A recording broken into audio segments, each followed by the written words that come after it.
অঞ্জনা আপুর প্রমাণ করে দিয়ে যায় রাস্তার চোকাইকে কখনো রাজপ্রাসাদে উঠাতে হয় না।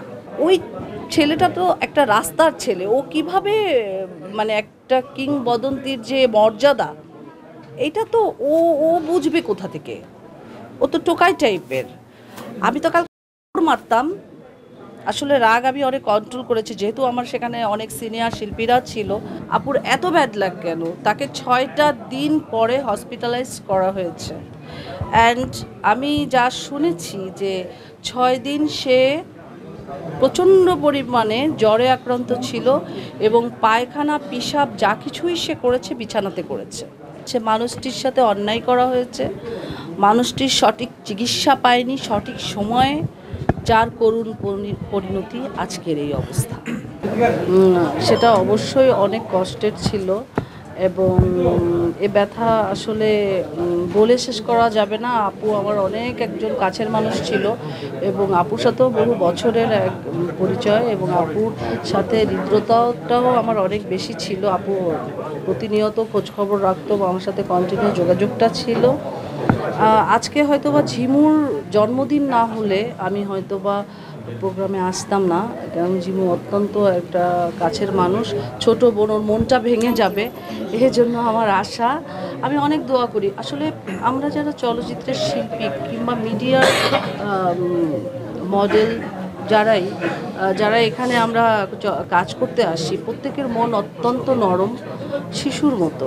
হ্যাঁ, আমাদের মানে মনে হয় কি যে বাইরের মানুষদের থেকে মিডিয়ার মানুষ কিংবা চলচ্চিত্রের মানুষদের মনের ভিতর ভেজালটা কম থাকে, নির্ভেজাল মন থাকে।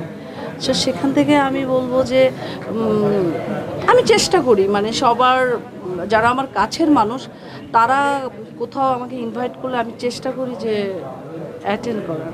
আমি যতটুকু জেনেছি যে ওনার ব্রেন স্ট্রোক করেছে, তো ডক্টরের রিপোর্ট অনুযায়ী, আমারও কিছু কাছের ডক্টররা আছেন, তারা বলেছে যে যখন কেউ ব্রেন স্ট্রোক করবে তাকে সাথে সাথে ডক্টর খানায় নিয়ে যেতে হবে, ডক্টরের আন্ডারে চেক আপে নিয়ে যেতে হবে, হসপিটালাইজড করতে হবে। এক্ষেত্রে যেটা অঞ্জনা আপুর বেলায় ব্যাড লাক, আমি বলবো আপুর এত ব্যাড লাক কেন? তাকে 6টা দিন পরে হসপিটালাইজ করা হয়েছে। অ্যান্ড আমি যা শুনেছি যে 6 দিন সে প্রচণ্ড পরিমাণে জ্বরে আক্রান্ত ছিল এবং পায়খানা পিসাব যা কিছুই সে করেছে বিছানাতে করেছে। তার কাছের মানুষরা 4 দিন পর্যন্ত মনিকে অনুরোধ করেছে হসপিটালে ভর্তি করানোর জন্য। সে বলেছে যে না, সেরে যাবে। এই যে অবহেলা, ওই ছেলেটা তো একটা রাস্তার ছেলে, ও কিভাবে মানে একটা কিংবদন্তির যে মর্যাদা, এটা তো ও ও বুঝবে কোথা থেকে? ও তো টোকাই টাইপের। আমি তো কালকে থাপ্পড় মারতাম, আসলে রাগ আমি অনেক কন্ট্রোল করেছি, যেহেতু আমার সেখানে অনেক সিনিয়র শিল্পীরা ছিল, তারা কথা বলছিল সেখানে। আমি আসলে আমার রাগটাকে অনেক কষ্টে কন্ট্রোল করেছি। তো এটা অঞ্জনা আপুর মৃত্যু প্রমাণ করে দিয়ে যায় রাস্তার চোকাইকে কখনো রাজপ্রাসাদে উঠাতে হয় না। শিল্পী সমিতি এই বিষয়ে একটি ভূমিকা রাখার চেষ্টা করছে। যারা আমাদের শিল্পী সমিতির মেম্বার্সরা আছে, সবাই মিলে সম্মিলিতভাবে এখানে ডিসিশন হবে। এই বিষয়টা আসলে আমিও একটু ধূম্রজালের মধ্যে আছি, কারণ আমিও একটু মিডিয়া থেকে দূরে ছিলাম, চলচ্চিত্র থেকে আমিও মানে খুব যে টানা কাজ করেছি কিংবা টানা এখানে আমি সবার সাথে এসেছি এরকম না। তো বিষয়টা আসলে ভাই ছেলে, এটা আসলে কেমন একটা ব্যাপারও দেখা যায়। তো আমি মনে করি যে মানুষটি মারা গেছে তাকে নিয়ে আমরা আর কথা না বাড়াই, মানুষটির আত্মার মাগফিরাত কামনা করছি। ক্লিয়ার করতে হবে। আমি বলি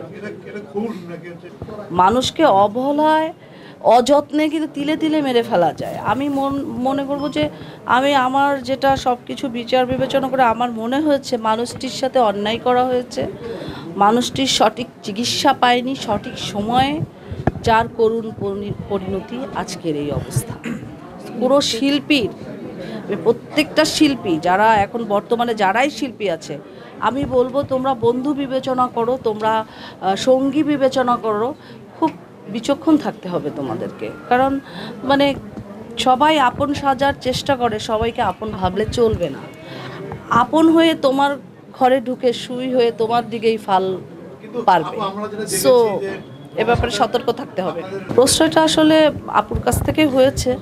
সো আসলে আপু তার খুব কাছের মানুষ ছিল। আপু যদি আমাদেরকে কিঞ্চিত পরিমাণ এই তার সাথে যে রাপ ব্যবহার করা হয়েছে সে ব্যাপারে যদি একটু পরিমাণও আমাদেরকে অবগত করতো, এটার অবশ্যই একটা বিশাল ডিসিশন আমরা নিতে পারতাম।